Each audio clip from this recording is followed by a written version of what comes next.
বাবা দাদন, আস্তে আস্তে। দেখো এখানে কিন্তু নেতা সাহেব আছেন, সার্জিস আছেন, তোমরা ধৈর্য ধরো, ধৈর্য। আলাইকুম প্রিয় দর্শক, আপনারা নিশ্চয়ই খেয়াল করেছেন যে গত দুদিন ধরে একটা ঘটনা, যারা নাকি বিশেষ করে গাবতলী এলাকায় থাকেন তারা জানেন, এবং আজকে এটা বিভিন্ন মিডিয়াতেও এসেছে যে গাবতলীর গরুর হাটের ইজারা নিয়ে কি একটা ভয়ঙ্কর কাণ্ড কারখানা চলছে, একটা নির্লজ্জ বেহায়াপনা চলছে আমি বলবো। এই গরুর হাটের ইজারা দেওয়ার জন্য যে প্রতিষ্ঠান সর্বোচ্চ দরদাতা হয়েছিল তাকে নানা ছুতা না পায় আমার এখানে যে নতুন যে প্রশাসক নিয়োগ করা হয়েছে মোহাম্মদ এজাজকে, এই ভদ্রলোককে যে কেন এখানে প্রশাসক নিয়োগ করা হয়েছে, কোন যোগ্যতায় নিয়োগ করা হয়েছে, এটা এখনো আমার কাছে মানে আমি বুঝে উঠতে পারি না। যাক, সে আলোচনা আমি একটু পরে আসছি।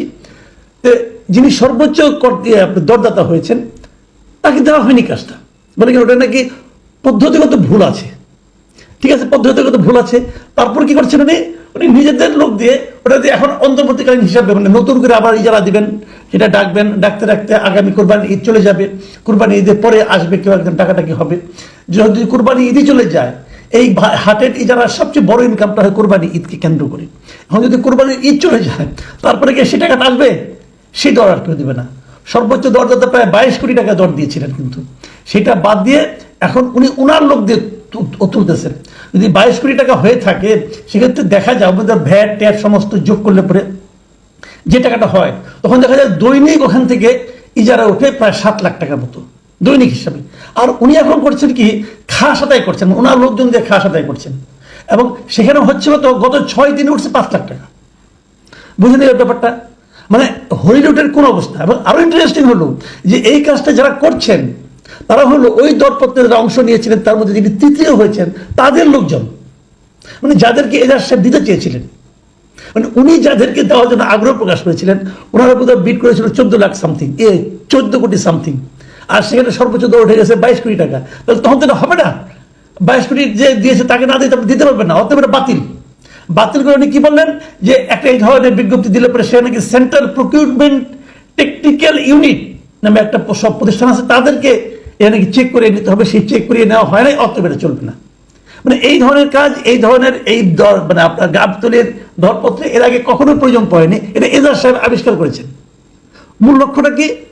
মূল লক্ষ্যটা হলো যে ঈদের আগ পর্যন্ত, ঈদ পর্যন্ত আর কোনো ইজারাই দিবেন না, ওখানে উনি ওনার লোক দিয়ে খাস লোক দিয়ে উঠাবেন, টাকাই টাকা। তো এইরকম একজন লোককে এখানে প্রশাসক কে নিয়োগ করলো?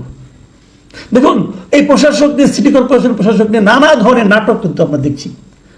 আমি একটু আগে থেকেই বলি, ডিটেল বলার প্রয়োজন আছে বলে আমি মনে করি। 5ই আগস্টের পর এই নতুন অন্তর্বর্তীকালীন সরকার দায়িত্বে এসে সমস্ত সিটি কর্পোরেশনের মেয়র যারা হয়েছিল তাদেরকে বাতিল করে দিলেন, কমিশনারদেরকে বাতিল করে দিলেন, পৌরসভা যেটা আছে মানে মিউনিসিপ্যালিটি সেগুলো সব বাতিল করে দিলেন, কমিশনারদেরও বাতিল করে দিলেন। কিন্তু দেখেন, কমিশনার কিন্তু একটা নির্দলীয় পদ ছিল, এরা কিন্তু কোনো মার্কা নিয়ে কাজ করেনি। যারা মেয়র হয়েছে মেয়ররা মার্কা ছিল, কিন্তু কমিশনারদের কোনো মার্কা ছিল না। কমিশনার বাদ এরা সবাই নাকি স্বৈরাচারের দোষর। তাহলে আপনি ইউপি চেয়ারম্যানগুলিতে, যেগুলো নাকি চেয়ারম্যান পদগুলিতে নৌকা মার্কা অথবা অন্য কোনো মার্কা দলীয় প্রতীক নিয়ে যারা দিয়েছিল, তাদেরটা বাতিল করলেন না কেন? কোনো জবাব নেই, ইচ্ছা হলো করে দিলেন। আচ্ছা, করে দিলেন, করে যে দিলেন, তারপর আপনারা কি করলেন? বিভিন্ন জায়গায় প্রশাসক নিয়োগ করলেন। প্রশাসক কারা? সরকারি কর্মকর্তারা। ভালো কথা, এটা হলো এক ধরনের জবাবদিহিতা আছে, কেউ অন্যায় করলে তার হয়তো কেউ ধরতে পারবে, সরকারি কর্মকর্তা হিসেবে তার বিরুদ্ধে ব্যবস্থা নেওয়া যাবে, এগুলো সব ঠিক আছে। কিন্তু ঢাকা উত্তরে প্রশাসক নিয়োগ করা হলো একজন বেসরকারি ব্যক্তিকে, যার কোনো ধরনের এ ধরনের প্রশাসনিক কোনো অভিজ্ঞতাই নাই। তাকে কেন নিয়োগ করা হলো কেউ জানে না। কেউ নিয়োগ করলেন? এই স্থানীয় সরকার মন্ত্রণালয়ের যিনি উপদেষ্টা আছেন আসিফ মোহাম্মদ সজীব ভুইয়া, তিনি জনপ্রশাসন মন্ত্রণালয়ের সচিবকে নিজে হাতে চিঠি লিখেছেন। আমি সেই চিঠিটা একটু আপনাদের পড়ে শোনাই, তাহলে বুঝবেন। তিনি লিখেছেন, এবছরের 23শে জানুয়ারি চিঠি লিখেছিলেন। তিনি লিখেছেন, প্রিয় সিনিয়র সচিব, আপনি নিশ্চয়ই অবগত আছেন যে আমি স্থানীয় সরকার, পল্লী উন্নয়ন, সমবায় মন্ত্রণালয় এবং যুব ও ক্রীড়া মন্ত্রণালয়ের উপদেষ্টার দায়িত্বে নিয়োজিত আছি। মানে আগে নিজের পরিচয়টা দিয়ে দিচ্ছেন যে উনি কত পাওয়ারফুল। তারপরে বলছেন, আপনার অবগতির জন্য জানাচ্ছি যে স্থানীয় সরকার বিভাগের ঢাকা উত্তর সিটি কর্পোরেশনের কার্যাদি সম্পূর্ণকরণের জন্য প্রশাসক হিসাবে একজন দক্ষ ও অভিজ্ঞ কর্মকর্তা পদায়ন করা প্রয়োজন। ভালো কথা। জনাব Mohammad Ejaz chairman river and delta research centre, Sherebangla Nagar, Dhaka, একজন দক্ষ ও অভিজ্ঞ কর্মকর্তা। উনি যে দক্ষ এবং অভিজ্ঞ কর্মকর্তা, এটা আসিফ মাহমুদ সাহেব জানলেন কিভাবে? উনি কখনো ওনার সঙ্গে কাজ করেছেন নাকি? ওনার যে কাজ, ওনার যে এনজিও, সেই এনজিওটা এই ধরনের কাজের সঙ্গে সম্পৃক্ত ছিল কখনো? জীবনেও না। উনি কি বলছেন? তিনি কর্মজীবনে অনেক গুরুত্বপূর্ণ কাজের সঙ্গে যুক্ত ছিলেন। কি কি গুরুত্বপূর্ণ কাজের সঙ্গে যুক্ত ছিলেন? আমি আসিফ মাহমুদ সজীব ভাইকে চ্যালেঞ্জ দিয়ে বলতে চাই, আপনি বলুন উনি কি কি গুরুত্বপূর্ণ কাজ করছেন এই জীবনে। তারপর বলতেছে তাকে ঢাকা উত্তর সিটি কর্পোরেশনের প্রশাসক হিসেবে প্রদান করা হলে এই প্রতিষ্ঠানের কাজের গতি বৃদ্ধি সহ প্রতিষ্ঠানের ভাবমূর্তি উজ্জ্বল হবে বলে আমি মনে করি। উজ্জ্বল হয়েছে? গরুর মাঠ দিয়ে তো ছেড়া বেড়া বাড়াই ফেলেছে, লেজে গুব্বর অবস্থা। একটা গরুর মাঠের ইজারা ঠিক দিয়েছে যে যিনি নাকি এলোমেলো অবস্থা করে ফেলেন, তার কারণে নাকি ভাবমূর্তি উজ্জ্বল হচ্ছে সিটি কর্পোরেশনের। তো এই ধরনের লোক উপদেষ্টাও হয়েছে, এই ধরনের লোক প্রশাসক হয়েছে সিটি কর্পোরেশনে, নগর পিতা হয়েছে। সিটি কর্পোরেশন ঢাকার রাজধানীর কেন্দ্রস্থলে সবচেয়ে গুরুত্বপূর্ণ যে সিটি কর্পোরেশন, তার প্রশাসক হয়েছে এই ধরনের লোক, যার অতীত কর্মকাণ্ড সম্বন্ধে সুস্পষ্ট কোনো ধারণা কারো নাই। এই যে ওনার যে এনজিওটা, river and delta research centre, এটা সম্বন্ধে কার কি ধারণা আছে? এর ওয়েবসাইটে যান না, যাই দেখেন, এদের দেখলে আপনার হাসি উঠবে।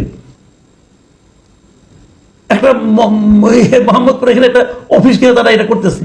উনি একসময় নদীর দালাল, নদী নিয়ে অনেক কাজকর্ম করেছেন, যে কাজকর্মগুলো করেছেন সেগুলো বলার চেয়ে না বলা ভালো। ওনার সম্বন্ধে অনেক খবরই জানি আমরা, যারা বাংলাদেশে নদী নিয়ে কাজ করেন জিজ্ঞাসা করে দেখবেন এদের সেবার ইমেজটা কি।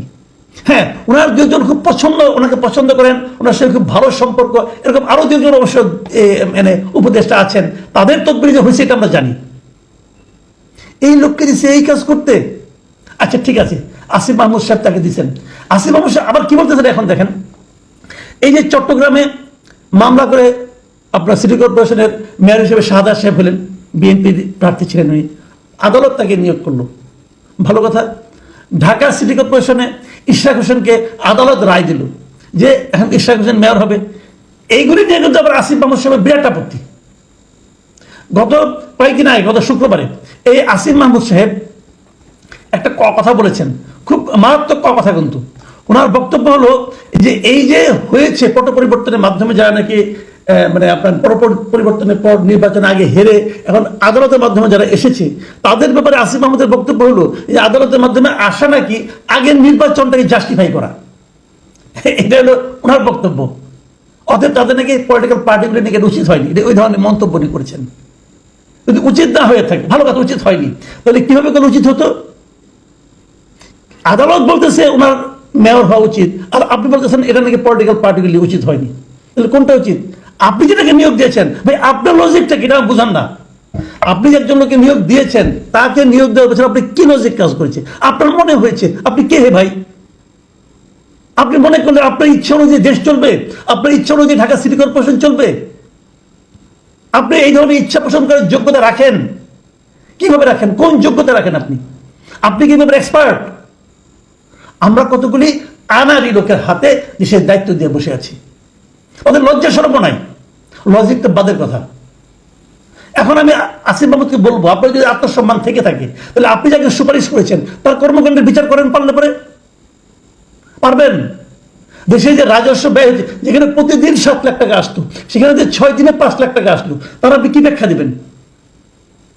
তার কি ব্যাখ্যা দিবেন? 6 দিনে আসা কথা ছিল 42 লাখ টাকা, সেখানে আসছে 5 লাখ টাকা। লুটপাট হচ্ছে, এবং লুটপাট কারা করছে?